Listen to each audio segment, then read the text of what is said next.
আসসালামু আলাইকুম। আজকে সকালবেলা ১০টার মধ্যে বের হয়ে গেলাম একটা জায়গায় যাওয়ার উদ্দেশ্যে। ১ম বাসা থেকে বের হয়ে একটু হেঁটেই তারপর উঠে পড়লাম অটোতে। অটোতে করে আমি চলে যাচ্ছি গাবতলী। আমার ঘুরে বেড়াতে খুবই ভালো লাগে। আমার ইচ্ছে ছিল ঢাকা কিংবা বাংলাদেশের যেকোনো প্রান্তে শুধু ঘুরে বেড়ানো।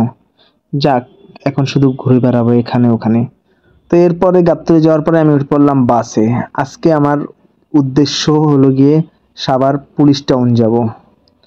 তো বাসে যাওয়ার সময় চারপাশের পরিবেশটা খুবই সুন্দর ছিল। সাভার ওই দিকের সব জায়গাটা অনেকটা গ্রামের মতো, এজন্য খুবই ভালো লাগে।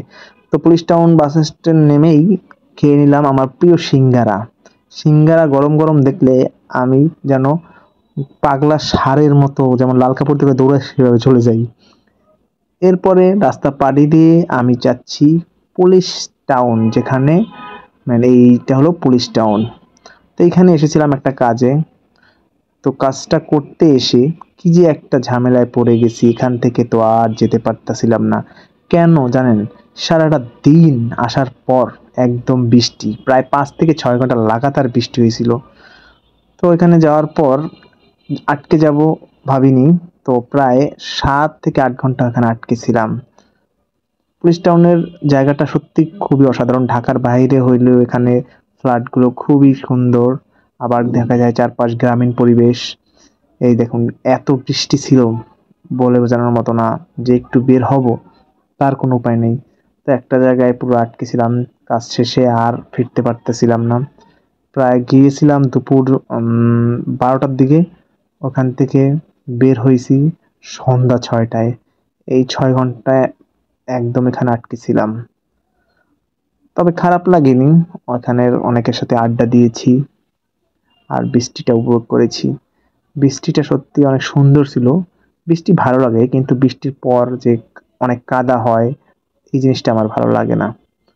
তবে আবার আটকে যেতে হয়, এই জিনিসটাও ভালো লাগে না। তো অবশেষে বৃষ্টি কমছে না, কিন্তু তার মধ্যেই আমি সন্ধ্যা ৬টার দিকে বের হয়ে যাই। তো বৃষ্টিটা একটু উপভোগ করে নিলাম। হালকা বৃষ্টিতে ভিজতে আমার খুবই ভালো লাগে, ঝুম বৃষ্টির চাইতে। একটু একটু বৃষ্টি হবে ওই। তারপর অবশ্যই বাসায় আসলাম ৫ লিটার তেল নিয়ে। তেলের দাম হঠাৎ বেড়ে গেছে, আর বাসায় এসে পর দেখলাম চাচ্চু আমাকে দেখে সেই হাসি দিল। এই হাসির দাম লক্ষ কোটি টাকা। কি হাসিটা দিছে দেখুন। সে আমি আসলেই শুধু এভাবে হাসে, আমি কিংবা তার বাবা, বাইরে থেকে আমরা কেউ আসলেই সে এভাবে হাসি দেয়।